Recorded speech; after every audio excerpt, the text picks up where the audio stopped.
আসসালামু আলাইকুম, ধন্যবাদ জাহিন। উপস্থিত শুধুই আপনাদের আমার এই ক্ষুদ্র প্রচেষ্টা, আমি আমার আমন্ত্রিত অতিথিবৃন্দ এসেছেন তাদের অভিজ্ঞতা শেয়ার করার জন্য। শুরুতেই দেরিতে শুরু করছি আসলে আমাদের এই কর্মশালাটি। এটিকে কর্মশালা বলছি এই কারণে যে আমাদের অভিজ্ঞতা, আমাদের যে প্রতিদিনকার যে অর্জন, সেগুলো সবার সঙ্গে শেয়ার করা, মানুষকে জানানো। আমরা মনে করি আমাদের নিজেদের একটা দায়বদ্ধতার জায়গা থেকে আমাদের অভিজ্ঞতাগুলো আমাদের সমাজে ছড়িয়ে দিতে হবে। সেই কারণেই আজকের এই আয়োজন। প্রথমেই ক্ষমা চেয়ে নিচ্ছি, সকাল 9টায় আমি এই কর্মশালা শুরু করার ঘোষণা দিয়েছিলাম, কিন্তু আমরা আসলে 9টায় শুরু করতে পারিনি। এটা আমার একটা প্রথম একটা টাস্ক ছিল আসলে সবার জন্য, যে আমরা 9টায় হাজির হব। আমরা কিন্তু সবাই সমাজে বিভিন্ন ধরনের কথাবার্তা বলি যে এমন ভাবে করলে ভালো হতো, ওটা ওইভাবে কেন করলো না, উনি মনে হয় কাজটার জন্য যোগ্য না, বিভিন্ন ধরনের আমরা কথাবার্তা আসলে বলি। কিন্তু আজ পর্যন্ত কেউ এসে বলেননি যে কাজটা চলেন এভাবে করে করি। সবাই মিলে নিজেদের দক্ষতা অর্জন করি,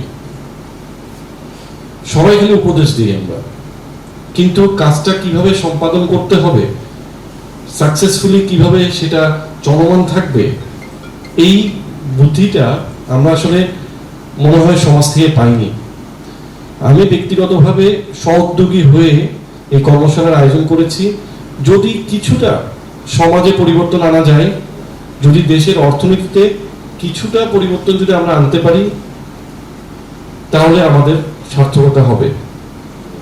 আমরা হয়তো এখানে উপস্থিতি খুব বেশি পাচ্ছি না, বাট সেটা আমাদের অনলাইনে যাবে। এখন কিন্তু তথ্য প্রযুক্তির যুগ, যেটা অনলাইনে অনেক বেশি আসলে ছড়িয়ে পড়বে। আমাকে অনেকেই অনুরোধ করেছিল অনলাইন যেন আমরা একটা লাইভ করি, বা আসলে এটা মিনিমাম আমাদের 2-3 ঘন্টার একটা সেশন হবে, এটা লাইভ করা সম্ভব না। সেটা আমরা পরবর্তীতে আমাদের যেই রেকর্ডিং হচ্ছে পুরো অনুষ্ঠানটা, সেটা আমরা সবার মাঝে ছড়িয়ে দিব, নিউজ মিডিয়াতেও যাবে। আমাদের জার্নালিস্ট ভাইরা এসেছেন, তারাও হয়তো আমাদের কিছু কভার করবেন। আমাদের যে ভালো ভালো কথাগুলো এখানে আলোচনা হবে, কিছু দিক নির্দেশনা আসবে, এগুলা যেন সমাজে পৌঁছে যায়, সেই ব্যাপারে তারা সহায়তা করবেন। আচ্ছা, আমি মূল প্রসঙ্গে চলে আসি। আমাদের এই কর্মশালার মূল উদ্দেশ্য হচ্ছে আমরা আসলে কি করব। এই ভিডিওতে, ইন্ট্রোডাকশন ভিডিওতে আপনারা একটু দেখেছেন আমাদের কি পরিমাণ বেকার প্রতি বছর অর্থনীতিতে আসছেন, শিক্ষিত বেকার। তাহলে 3 ধরনের মানুষের আসলে সমাধান প্রয়োজন। একটা হচ্ছে যারা তরুণ উদ্যোক্তা, তাদের কি দিক নির্দেশনা হবে, যারা অলরেডি কাজ শুরু করে দিয়েছেন, একটা সংগ্রামে তারা নেমে গেছেন, তাদের জন্য দিক নির্দেশনা কি হবে, এবং যারা অনেক বছর ধরে বিভিন্ন উদ্যোগ নিয়ে নিয়োজিত আছেন, তাদের জন্য দিক নির্দেশনা কি হবে। তার আগে আমাদের কিছু মৌলিক বিষয় নিয়ে আমি কথা বলবো, কারণ আমাদের এই মেসেজগুলা সমাজে পৌঁছাতে হবে। আমরা ব্যক্তিগত উদ্যোগে, বেসরকারি পর্যায়ে যত চেষ্টাই করি না কেন বিভিন্ন উদ্যোগ নিয়ে এগিয়ে যাওয়ার, সমাজে প্রতিষ্ঠিত হওয়ার জন্য, অবশ্যই আমাদের সরকারি সহায়তা প্রয়োজন। সরকারি সহায়তা বললে আবার এটা দিয়ে সবাই ভয় পাওয়ার কোনো কারণ নাই যে সরকারকে টাকা দিতে হবে, এই ধরনের সহায়তা নয়। সরকারকে যেটা করতে হবে, রাজনীতি, অর্থনীতি এবং রাষ্ট্রীয় ব্যবস্থাপনা একে অপরের সঙ্গে জড়িত। আমাদের এই অর্থনীতি, আমাদের যে বাণিজ্য, আমাদের যে কাজ কারবার, এটাকে কখনো সম্পূর্ণ রাজনীতির বাইরে রাখতে হবে। কারণ একটাই, আমরা দেখেছি আমাদের দেশে কোনো একটা আন্তর্জাতিক মানের কোনো ব্র্যান্ড বা একটা সাস্টেইনেবল ডেভেলপমেন্ট অর্থনৈতিক কাঠামো আমাদের কিন্তু গড়ে ওঠেনি। আমরা মানে একটা যে কাজ করব, আমরা অনেক সময় বলি উদ্যোক্তা গড়ে ওঠে না, বা বাজার ব্যবস্থা ঠিক নাই, পরিবহন ব্যবস্থা ঠিক নাই, মানে সবকিছু কেমন জানি অতিরিক্ত আবার এলোমেলো। কেন? আমরা গভীরভাবে জিনিসগুলো যদি একটু বিশ্লেষণ করি, আমাদের দেশে সবসময় সমস্যাগুলো সমাধান করা হয় কিভাবে?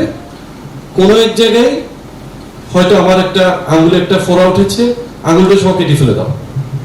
কিন্তু আঙুলের ফোড়াটা কেন আসলো, কি কারণে আমার এই জায়গায় এটা উৎপত্তি হলো, আমার রক্তে কোনো সমস্যা আছে কিনা, শরীরে কোনো সমস্যা আছে কিনা, মূল কারণটা আমরা মানে বের করার চেষ্টা করি না।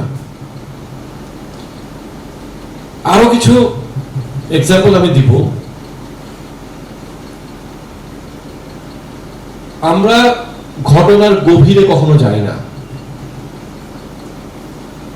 ধরেন সবাই বুদ্ধি পরামর্শ দিচ্ছেন উদ্যোক্তা হওয়ার জন্য, আপনারা কাজে নেমে পড়েন, চাকরি করবেন না চাকরি দিবেন, কিন্তু আমার দেশে কোনো পলিসি নাই আমি যে উদ্যোক্তা হব, আমি যে একটা কাজকর্ম করব সেটা যে দীর্ঘ সময় টিকবে, কম্পিটিশনটা মানে অসম প্রতিযোগিতা হবে না, এই ধরনের গ্যারান্টি কিন্তু আমি নিশ্চিত করতে পারবো না, একজন উদ্যোক্তা এটা নিশ্চিত করতে পারবেন না। এটা নিশ্চিত করার জন্য অবশ্যই সরকারি সহায়তা লাগবে।